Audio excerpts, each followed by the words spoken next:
अगर आपको लग रहा था कि सोने की चाल अब थम गई है, तो 19 फरवरी का बाजार फिर से नई चर्चा लेकर आया है। आज सोना और चांदी दोनों ने हल्की लेकिन महत्वपूर्ण हलचल दिखाई है। अंतरराष्ट्रीय बाजार के संकेत, डॉलर की स्थिति और निवेशकों की रणनीति ने मिलकर आज की दिशा तय की है। बाजार में घबराहट जैसा माहौल नहीं है, लेकिन सावधानी साफ दिखाई दे रही है। यही वजह है कि दाम बड़े उतार चढ़ाव के बजाय सीमित दायरे में घूमते नजर आ रहे हैं। पिछले कुछ दिनों से सोना ऊंचे स्तर के आसपास टिके रहने की कोशिश कर रहा है। विशेषज्ञों का मानना है कि जब बाजार लगातार ऊंचे दाम पर बना रहता है, तो निवेशक दो हिस्सों में बंट जाते हैं। कुछ लोग मानते हैं कि अभी और तेजी आएगी, जबकि कुछ लोग मुनाफा वसूली शुरू कर देते हैं। 19 फरवरी को भी यही स्थिति देखने को मिली। शुरुआती कारोबार में हल्की मजबूती रही, लेकिन बाद में दाम थोड़ा संतुलित हो गए। वैश्विक स्तर पर डॉलर इंडेक्स में हलचल जारी है। जब डॉलर मजबूत होता है तो सोने पर दबाव बनता है, और जब डॉलर कमजोर होता है तो सोने को सहारा मिलता है।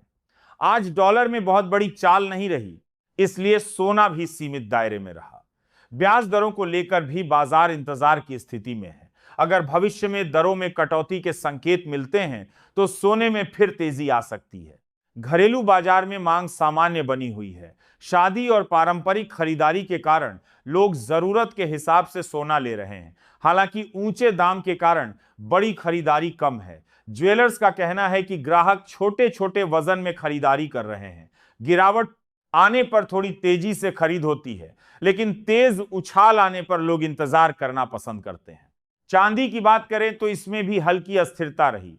चांदी सिर्फ निवेश धातु नहीं है, बल्कि औद्योगिक उपयोग भी ज्यादा है।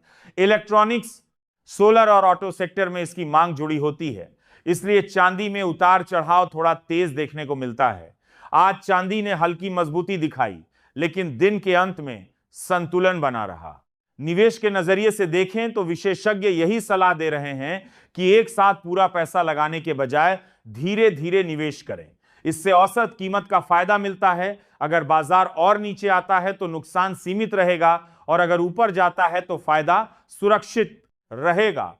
लंबी अवधि के निवेशक अभी भी सोने को सुरक्षित विकल्प मान रहे हैं। अब बात करते हैं 19 फरवरी के ताजा रेट की। आज भारत में 24 कैरेट सोना लगभग 1,55,200 रुपए प्रति 10 ग्राम के आसपास कारोबार कर रहा है। 22 कैरेट सोना करीब 1,42,300 रुपए प्रति 10 ग्राम के स्तर पर है। 18 कैरेट सोना लगभग 1,16,500 रुपए प्रति 10 ग्राम के आसपास चल रहा है। चांदी का भाव आज लगभग 262 रुपए प्रति ग्राम के आसपास है। 10 ग्राम चांदी करीब 2,620 रुपए में मिल रही है। 100 ग्राम चांदी लगभग 26,200 रुपए के आसपास है, और 1 किलो चांदी करीब 2,62,000 रुपए के स्तर पर कारोबार कर रही है। अगर आप गहनों के लिए खरीदारी कर रहे हैं तो हॉलमार्क जरूर जांचें और मेकिंग चार्ज की पूरी जानकारी लें। बिल लेना न भूलें। निवेश के लिए डिजिटल गोल्ड, गोल्ड ईटीएफ और सॉवरेन गोल्ड बॉन्ड जैसे विकल्प भी मौजूद हैं, लेकिन हर विकल्प को समझकर ही निर्णय लें।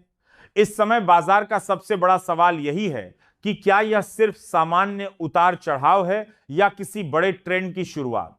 कई विश्लेषकों का मानना है कि जब भी सोना लंबे समय तक ऊंचे स्तर पर टिकता है तो बाजार खुद को संतुलित करने की कोशिश करता है। इसी दौरान छोटी गिरावट और हल्की तेजी का दौर चलता है। निवेशकों को यह समझना जरूरी है कि हर दिन का बदलाव लंबी अवधि की दिशा तय नहीं करता। असली तस्वीर हफ्तों और महीनों के ट्रेंड से साफ होती है। अगर वैश्विक आर्थिक हालात में अनिश्चितता बढ़ती है, महंगाई के आंकड़े उम्मीद से ज्यादा आते हैं या केंद्रीय बैंकों के बयान सख्त होते हैं, तो सोने में दोबारा तेजी आ सकती है। वहीं अगर आर्थिक स्थिरता मजबूत दिखती है तो कुछ समय के लिए दबाव भी बन सकता है। इसलिए भावनाओं में आकर निर्णय लेने की बजाय जानकारी, धैर्य और सही रणनीति के साथ कदम उठाना ज्यादा समझदारी है। कुल मिलाकर 19 फरवरी का बाजार स्थिर लेकिन सतर्क नजर आ रहा है। बहुत बड़ी तेजी या गिरावट नहीं है, लेकिन संकेत बताते हैं कि आने वाले दिनों में दिशा साफ हो सकती है। इसीलिए बाजार पर नजर बनाए रखें और जल्दबाजी में फैसला न करें। अगर यह अपडेट आपके काम का लगा हो तो वीडियो को लाइक करें, चैनल को सब्सक्राइब करें और कमेंट में अपने शहर का नाम जरूर लिखें, कल फिर मिलेंगे नई अपडेट के साथ।